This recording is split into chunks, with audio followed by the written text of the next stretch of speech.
আমরা ভাবছিলাম পাকিস্তানে তো আমেরিকার দালাল। আমরা ভাবছিলাম পাকিস্তানে তো সারা জীবন আমেরিকার পা চাইটা খায়।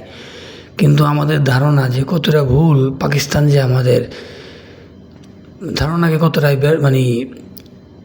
ব্যর্থ প্রমাণিত করলো। পাকিস্তানের প্রতিরক্ষা মন্ত্রী কিছুদিন আগে বলল যে ইসরায়েল হচ্ছে মানবতার জন্য হুমকি।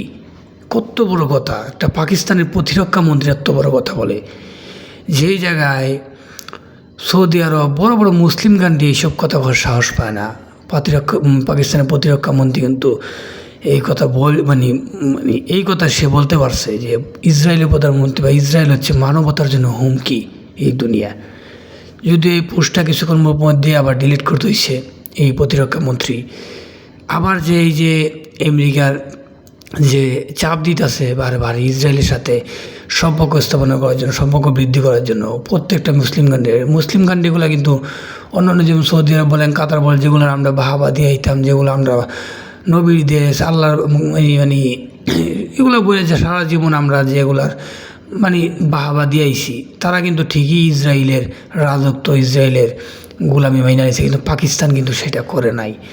পাকিস্তান কিন্তু এই যে প্রত্যাখ্যান করে দেখাইতে পারছে পাকিস্তানের যে আত্মমর্যাদা আছে, পাকিস্তানের যে রেড লাইন আছে। পাকিস্তানের যতই দালাল বলি, চামচা বলি, কিন্তু পাকিস্তানেও যে মাঝে মাঝে এমন চমক দেখায় না, সত্যি অনেক ভরসা জাগে। ধন্যবাদ।